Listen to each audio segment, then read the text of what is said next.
श्री कृष्ण कहते हैं, सब मोह माया है, कोई अपना नहीं होता। यह संसार एक नाटक है जहाँ हर प्राणी एक पात्र है और उसका अभिनय समय के साथ बदलता रहता है।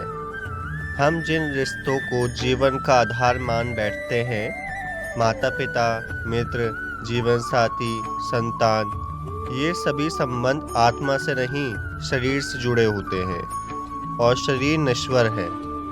जब तक प्रयोजन है तब तक साथ है, प्रयोजन समाप्त होते ही वही आपके पराये हो जाते हैं। श्री कृष्ण गीता में अर्जुन से कहते हैं, हे पार्थ, जो हुआ वह अच्छा हुआ, जो हो रहा है वो भी अच्छा हो रहा है और जो होगा वो भी अच्छा होगा।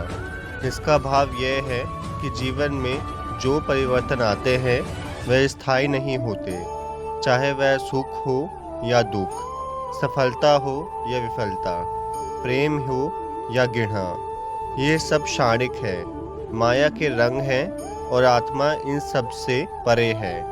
मोह का अर्थ है किसी स्थायी वस्तु में स्थायी सुख की अपेक्षा करना और यही दुख का मूल कारण है।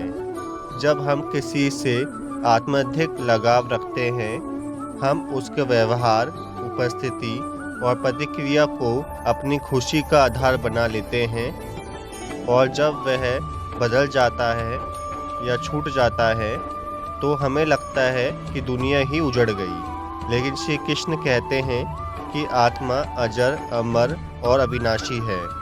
इसे ना अग्नि जला सकती है, ना जल भिगा सकता है, ना वायु सुखा सकती है। इसलिए अपने वास्तविक स्वरूप को जानो, मोह से ऊपर उठो और अपने कर्तव्य को निष्काम भाव से निभाओ। तुम केवल एक साधन हो, कर्ता तो परमात्मा है।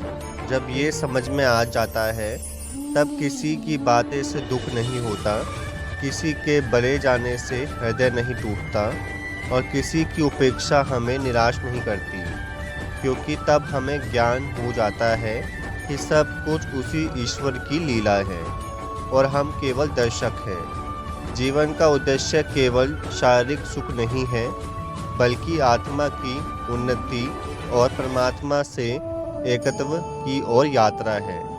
जब तक हम मोह में फंसे रहेंगे, तब तक हम हर हानि को स्वयं का अंत मानते रहेंगे। पर जैसे ही हम मोह माया के जाल से कटते हैं, वैसे ही हम स्वतंत्र हो जाते हैं, भय से, दुख से, चिंता से। ये मुक्त ही मोक्ष है। इसलिए है माधव, अपने कर्म करते चलो, मन को संगित रखो और इस सत्य को समझो कि कोई भी स्थायी नहीं है, न वस्तु, न व्यक्ति, न परिस्थिति। अपने आत्म मन की ओर देखो, वही तुम्हारा सबसे बड़ा मित्र, सबसे बड़ा सारथी और सबसे स्थायी संबंध है। स्वयं श्री कृष्ण जब वह तुम्हारे साथ हैं तो सच में किसी और की आवश्यकता नहीं। यही जीवन की सबसे बड़ी शक्ति है, यही आत्मज्ञान है और यही सच्चा वैराग्य है, जो हमें भीतर से मजबूत बनाता है, कर्मयोगी बनाता है और संसार में रहते हुए भी उससे परे जाना सिखाता है।